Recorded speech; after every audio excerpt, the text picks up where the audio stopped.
Haryana BJP के अध्यक्ष Mohanlal Barauli party के सदस्यता अभियान को लेकर वीरवार को पंचकुला पहुंचे। इस दौरान मोहनलाल बड़ौली ने कार्यकर्ताओं को संबोधित किया और ज़्यादा से ज़्यादा सदस्य पार्टी के साथ जोड़ने की अपील की।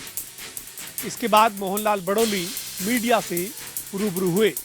मोहनलाल बड़ौली ने कहा कि अभी तक प्रदेश में 11.5 लाख नए सदस्य भाजपा के साथ जुड़े हैं। मोहनलाल बड़ौली ने कहा कि बीजेपी का लक्ष्य है हरियाणा में 30 नवंबर तक 50 लाख सदस्य बनाए जाए और इस लक्ष्य को जल्द पूरा किया जाएगा।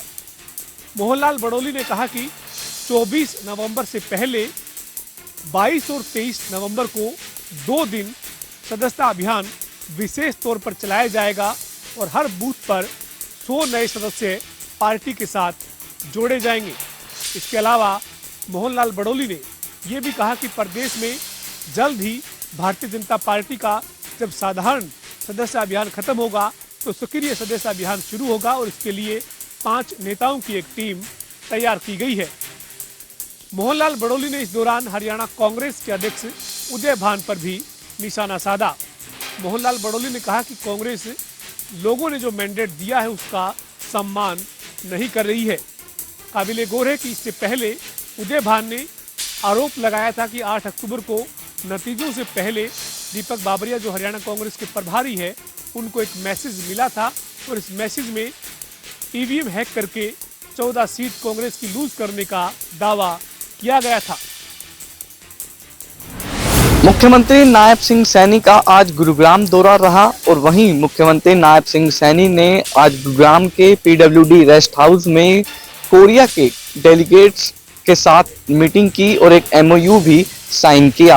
वहीं बता दें कि पावर ग्रिड विकास और पंचायत विभाग के बीच एक एमओयू जो है वो साइन हुआ है। प्रदेश के 4 जिलों में जो शमशान घाट हैं और कब्रिस्तान हैं उनका नवीकरण जो है वो किया जाएगा। साथ ही साथ मुख्यमंत्री नायब सिंह सैनी ने गुरुग्राम में 71वें सहकारिता समापन समारोह में भी मुख्य अतिथि के तौर पर शिरकत की। साथ ही साथ किस तरीके से प्रदेश को आने वाले समय में और आर्थिक रूप से मजबूत किया जा सके इसको लेकर भी मुख्यमंत्री ने लोगों के सामने अपनी बात रखी। और वहीं मुख्यमंत्री नायब सिंह सैनी ने कहा कि आने वाले समय में हरियाणा राज्य की जो अर्थव्यवस्था है उसको किस तरीके से मजबूत किया जा सके इसको लेकर भी जो है मीटिंग उन्होंने डेलीगेट्स के साथ की और जो विदेशी जो निवेश हैं जो कंपनियां हैं उनको हरियाणा राज्य में किस तरीके से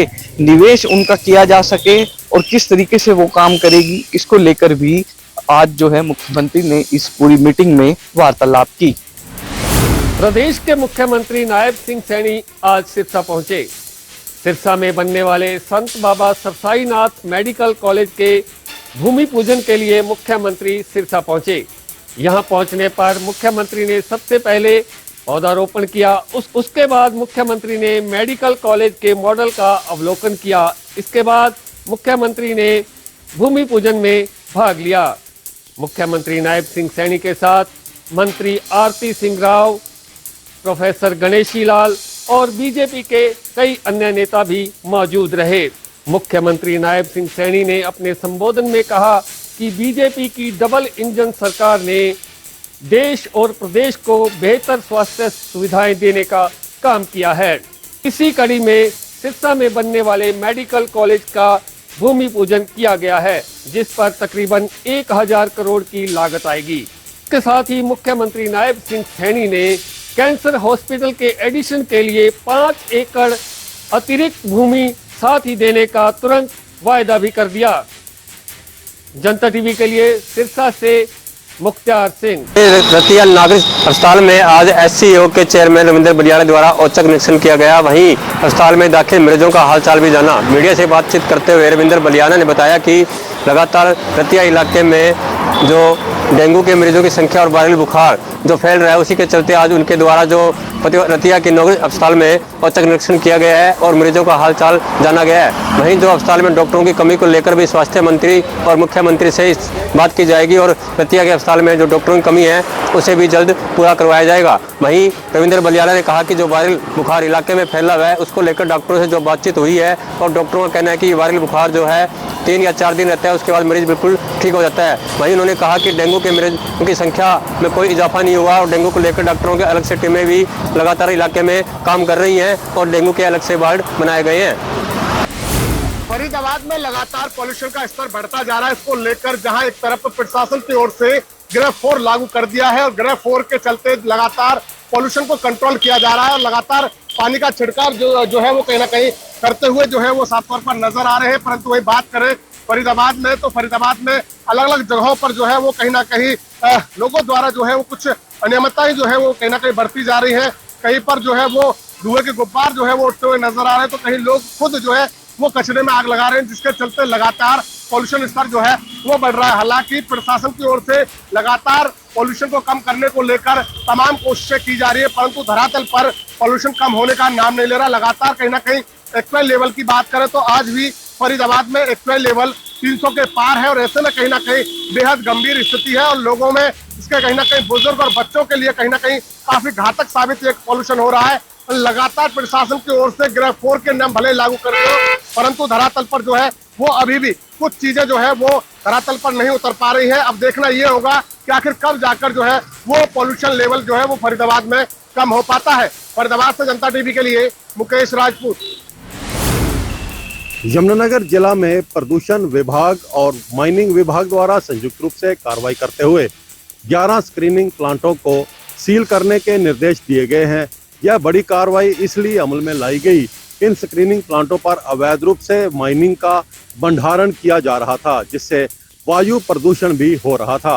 विभाग द्वारा इन स्क्रीनिंग प्लांटों को नोटिस भी जारी किए गए, उसके बावजूद कोई भी स्क्रीनिंग प्लांट द्वारा इनके नोटिसों का जवाब नहीं दिया गया और न ही विभाग को इस बारे में कोई जानकारी दी गई कि यह माइनिंग का सामान कहां से लेकर आ रहे हैं।